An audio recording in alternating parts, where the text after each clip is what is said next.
Greetings and welcome, everyone. This is the Angry Chicken in a format you are probably not used to because we haven't done it before. I'm Garrett, here as always with Jocelyn. And Joss, we have quite the development in Blizzard land / Hearthstone land to talk about. When was the last time you remember hearing from old Mr. Mike Morhaime?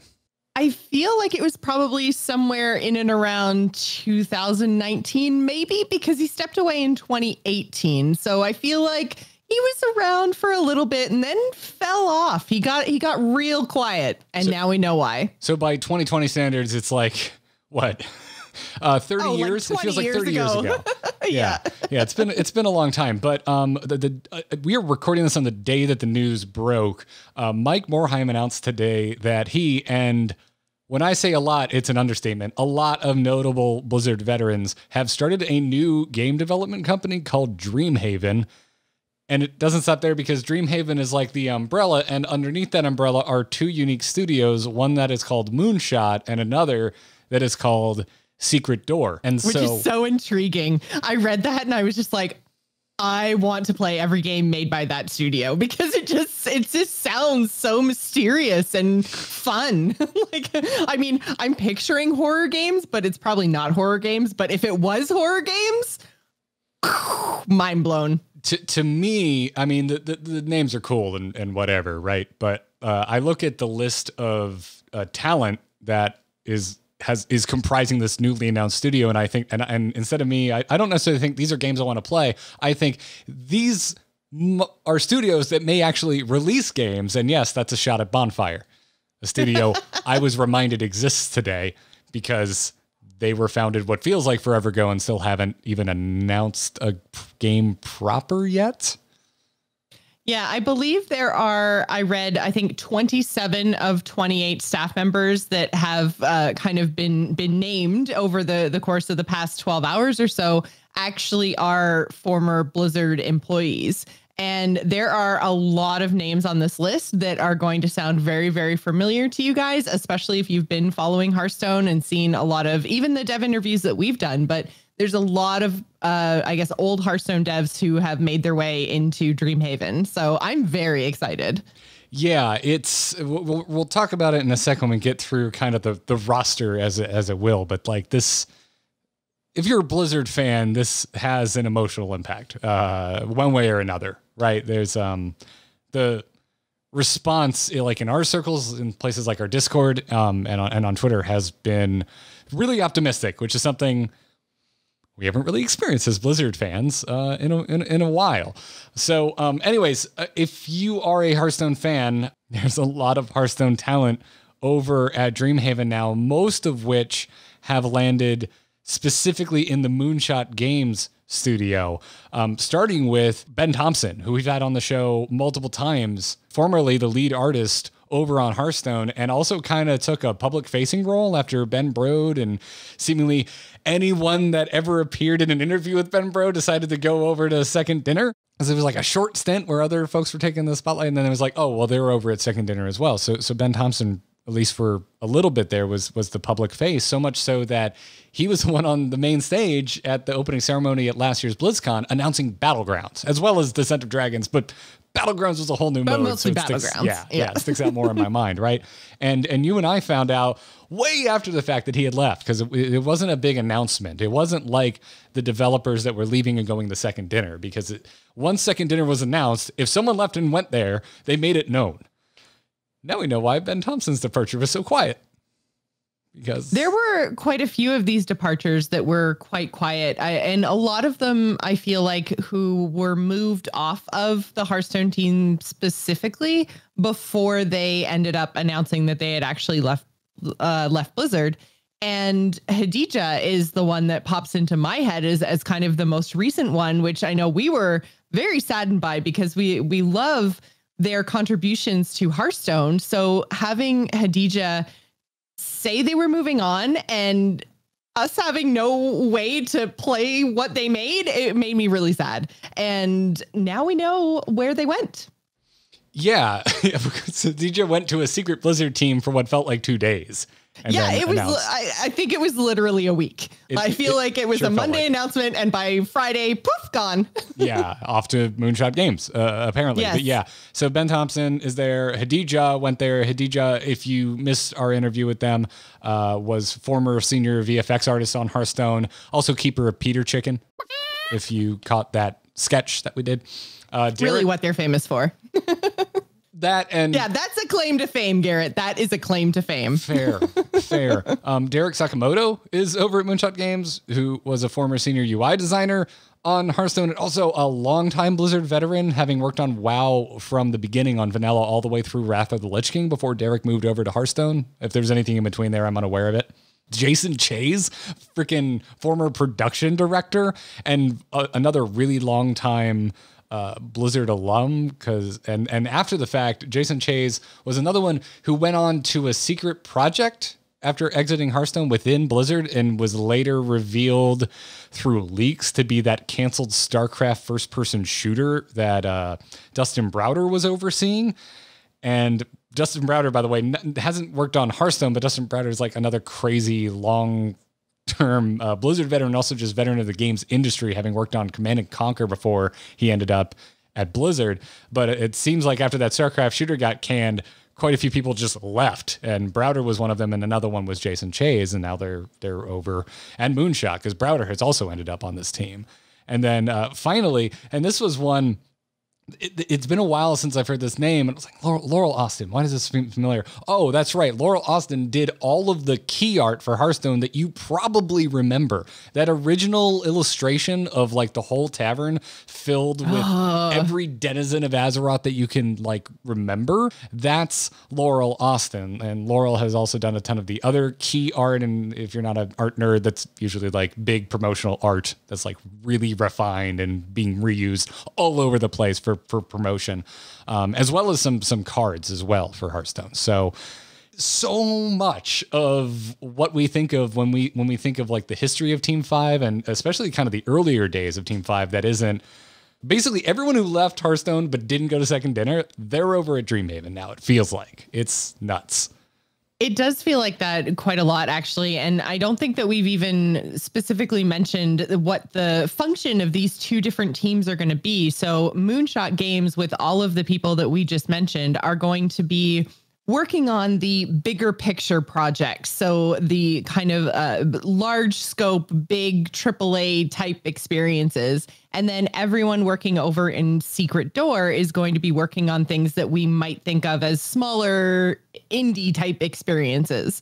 And both of these companies, or I guess both of these studios, are very much going to be focusing on what, and I think this is why a lot of people are very excited, is because the messaging from Morhaime has essentially been, we are going to take these two studios and focus on making the best experience possible that we can for our gamers, which is so old school Blizzard.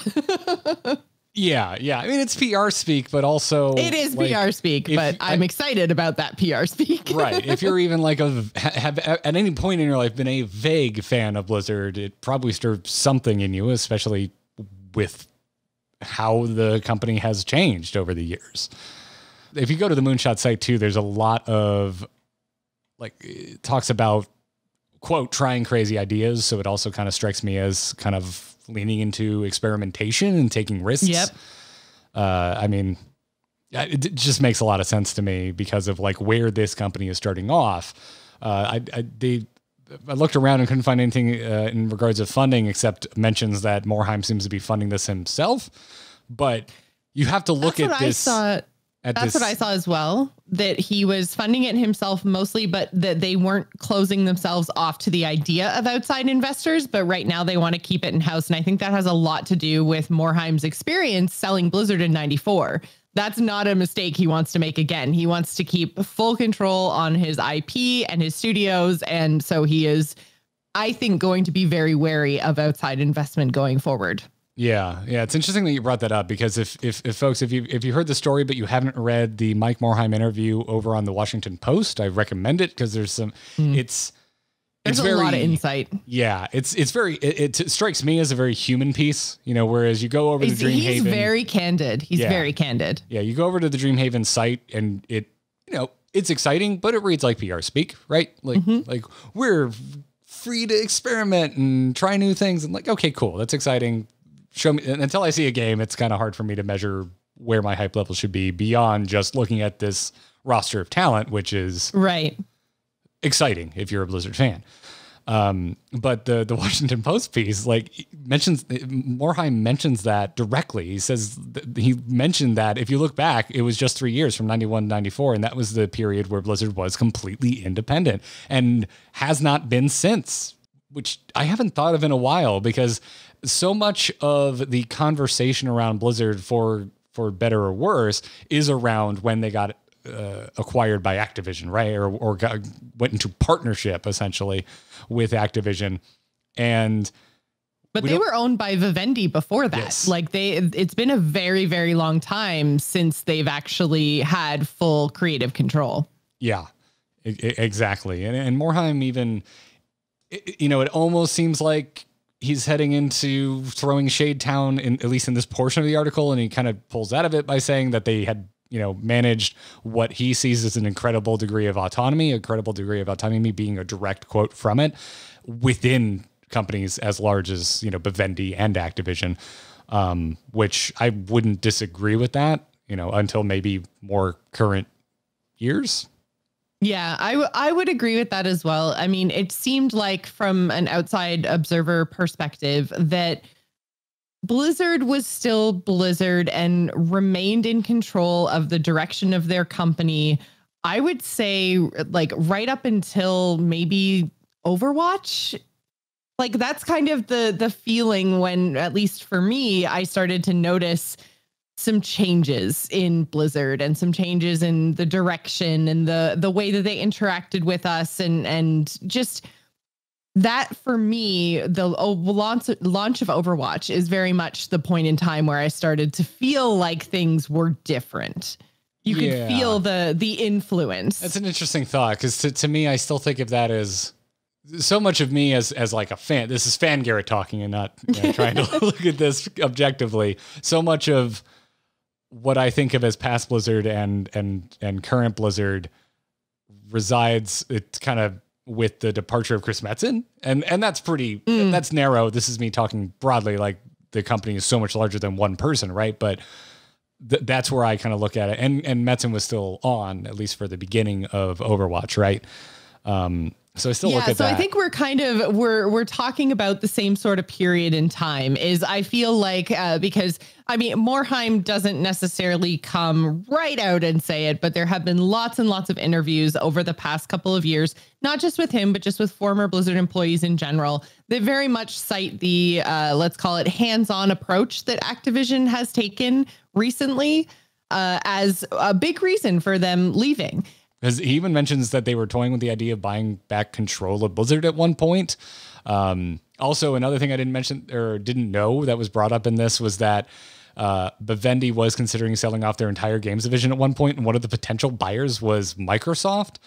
And it was for the amount of $700 million, which Microsoft balked at, which seems bananas to me. I can understand at the time, pre-World of Warcraft, $700 million for Vivendi's games sector seeming expensive, but also it's like, I don't know. I mean, as an outsider, it's like, it's Microsoft. They can like print money. Like, come on, you want to just buy. And that's the thing, that $700 million price tag, the thing that Morhaime pointed to specifically was that there wasn't any one game or franchise or IP within the catalog that you could necessarily point to and say, yeah, that's our moneymaker. That's worth 700 million. Because he himself had the same sort of, I guess, feeling is that, 700 million, I believe in myself and my company, but at the same time, that's a lot of money to borrow when there is no, I guess, guarantee, or there's nothing in the catalog that really says like that will make us our money back. So we're talking like they had the RTSs, but there was nothing as big and crazy as what became World of Warcraft. And now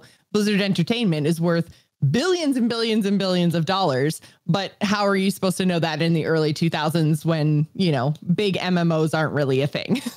Right. And it makes sense for both parties. It makes sense for Microsoft to be hesitant to buy, and it makes sense for Morhaime and co. to be hesitant to borrow money to buy back the company, because they're in the middle of development of World of Warcraft, which before it was out and the success of it was known, that was a big gamble. It was a huge gamble. Absolutely. Project. So like that makes a lot of sense. All right. Do you want to get down and roll around for a moment in some Activision shade? Absolutely. Or what a lot of people are pointing to as Activision shade, and I have to say I don't necessarily disagree with. Well, I don't necessarily think that this is directed right at Activision. I think it's directed at more just the game industry as a whole and kind of all the big companies. And I mean, I'd throw Blizzard into this. I'd throw Activision into this, like EA, Riot, just everybody. I think it's a commentary on the industry itself, because I mean, they're basically saying, we're going to do it right. You guys are all doing it wrong. And we hope to show you that by doing it the right way and putting the experience and the player first, we will be financially rewarded in ways that you guys can't, basically in ways you can't even imagine yet. Yeah. I'm glad you mentioned Riot, because that's one that folks are quick to point out is not free from their own controversies, and there are controversies of all kinds all over the industry right now. Yeah. And I mean, it is developers and publishers and everybody in between. And I think that they are assembling a small enough team, and they have so much talent. I really look forward to them creating a space that is developer friendly, that isn't going to have crunch time, that's going to put their players first and the game experiences first, as opposed to, you know, how many loot boxes and microtransactions can we fit in one game before people throw up. See, that strikes me as somewhat of a leap, because it's like, this is what they're saying they would like to do. Yes. But who knows if they will actually accomplish it, right? Yeah. And that's where, like, as I've been thinking about this news today, constantly kind of calming myself down. Like, I get excited because it's hard not to look at this and go, oh my God, it's a Blizzard of old reborn, right? Mm-hmm. But at the same time, it's like, it's still a company. Like, it's still going to have to prove itself through its actions, right? Well, it will, but he did very specifically talk about how there was a shift from the entrepreneurial, what can we do, what can we make, how can we innovate, into how can we increase our profits year over year, and always having to grow, which is something that comes from a company that's publicly traded, that has shareholders, that have people watching their stock prices and all that jazz. So if they're a company that isn't like that, and that, you know, Morhaime, and this is again with the investors and Morhaime choosing to fund the project himself, I think is a very big thing, that he seems to be thinking like Blizzard of old and putting everything, the player in the game first, and worrying not necessarily about those profit margins very specifically. Obviously, he's still a company. He still wants to make money, and I'm not going against that idea at all. But I think there's a difference between being a company and making money versus being a company and making bigger profit margins and having to constantly increase year over year. There's nothing wrong. As long as you're being profitable, then year over year isn't as important, or shouldn't be as important. And I mean, this is a whole other conversation around the problems with capitalism, but it is very much the idea of, you know, well, I mean, we talked about it with the Blizzard layoffs. You know, they have a record-breaking profit year and then lay off 800 people. And that's gross. So then when we're looking at something, at a company like this being formed with a different ideal and saying, look, yeah, we want to make money, we're a company, but we're not going to nickel and dime you to profit year over year. That's not the way we're thinking about making games. That fills me with a lot of hope, because I would like them to be financially successful, and I would like the rest of the industry to take note. I hope this works, I guess, is my response to that. I hope this works too. Yeah. Because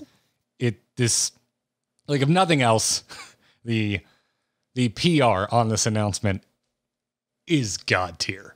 It is it seems very well thought out and very well executed. It's this year. It's also the last few years with Blizzard Entertainment. It's laid a lot of fans low. And so it's hard not to get excited about this. And I think it's been, again, just very well executed. So where do we go from here? Like they didn't announce a game right out the gate, and they didn't really give a timeline on when to expect something like that, right?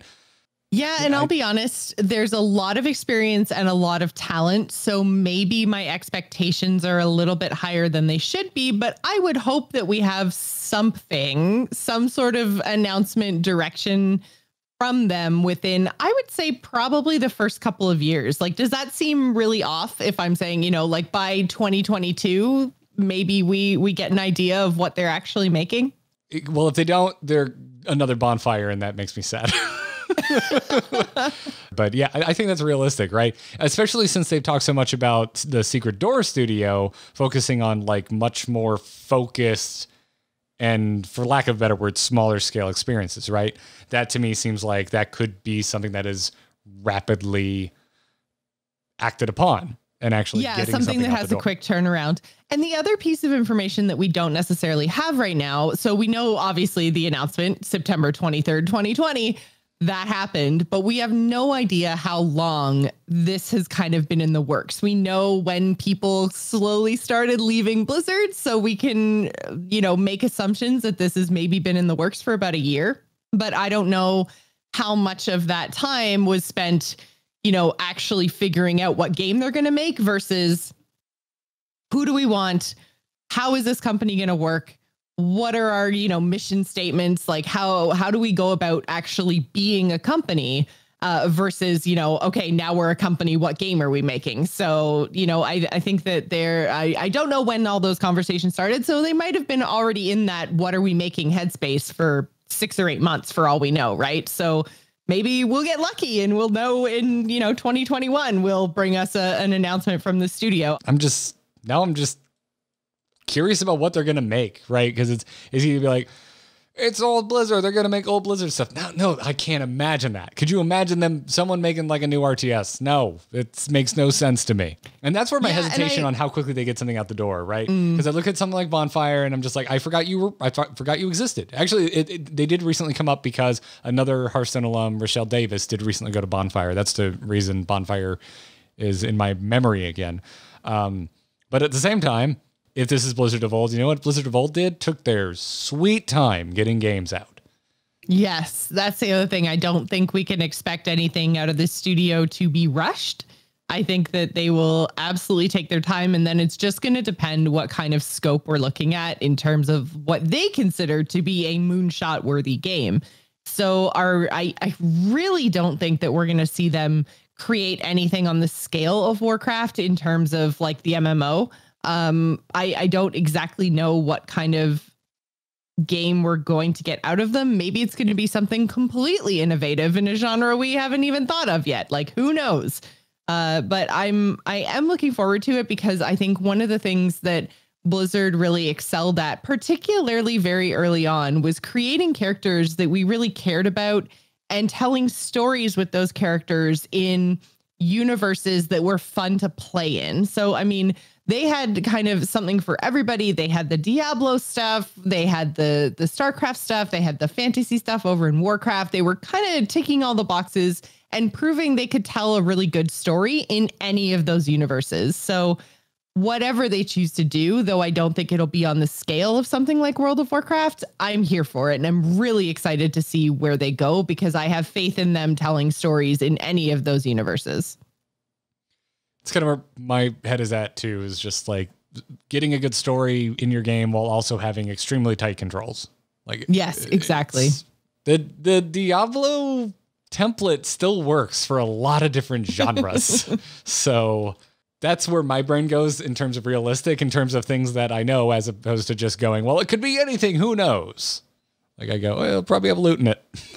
I bet it'll be a loot game. It'll probably have loot in it. There'll probably be some loot games. That's my thought. Maybe some card games, because there's some Wizards of the Coast alum over there as well that never touched base at Hearthstone. They're like a completely unrelated to it. The amount of like tabletop talent they have over there as well. And Ben Thompson is both. Ben Thompson came from tabletop when he started at Hearthstone, if I'm not mistaken. I don't think he had a... I believe he worked on the Warcraft TCG, didn't he? Yeah. You know, it straddles that line, right?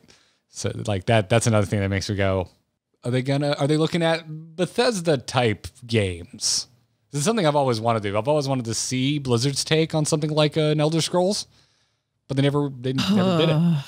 Like, I know. And you're talking about two of my favorite companies and my favorite franchises right now. I am such an Elder Scrolls geek. I play ESO, which feels like, I don't know, an admission of an addiction. Like, I'm still over here. Hi, my name is Jocelyn and I play ESO. yeah. But these are all the places I would be totally down for them taking on some sort of a single player narrative experience, because again, they build great universes, they tell great stories, and they make interesting characters. So I want to interact with them on that level where I can feel like a meaningful main character in a story, as opposed to, everybody's the High Lord. I really want to see what they could do with a story like that in a single player universe. Yeah. And also what new digital tabletop experiences they could come up with, whether it's another card game or something we're not seeing, a new take on the auto battler, maybe a new take on a digital take on pen and paper role-playing games. Like there have been niche entries in that have been really strong. But what would it look like if Blizzard veterans took that on? Like these are all the fun places that my brain starts to take this, but we don't know. I'm going to be looking for updates from Dreamhaven with impatience, I guess, to put it mildly, but we'll have to see. So I think it's going to bring us to the end of this chat. Not used to the YouTube thing. So I guess this is where we would say, if you like what we're doing here, you should probably check out our Patreon over at patreon.com/TAC. We have a tournament at the end of this week, as a matter of fact, Jocelyn. So if folks want to get involved in our first ever Angriest Chicken Open, which is what we call our open tournaments, Battlegrounds edition, you should go over to theangrychicken.com right now and find we call it Taco for short, the Taco post for Taco Battlegrounds, and go sign up. I believe we are now full, but it is automatically creating a waiting list, and we have no shows when we do tournaments. It happens. So always. If you're interested in playing and you're free on this Friday evening, go sign up, and also check out patreon.com/TAC. Thank you to our patrons for your support. Other than that, subscribe. They tell me there's a bell for notifications, and I actually did talk to Gotta ring the bell. I talked to one of our good friends over at Blizzard today, and they were like, I watch your stuff and YouTube doesn't recommend it to me. And I was like, you should probably hit the bell. That would probably help. So please do that. Thank you so much for watching, everybody. And until next time, job's done. Job's done.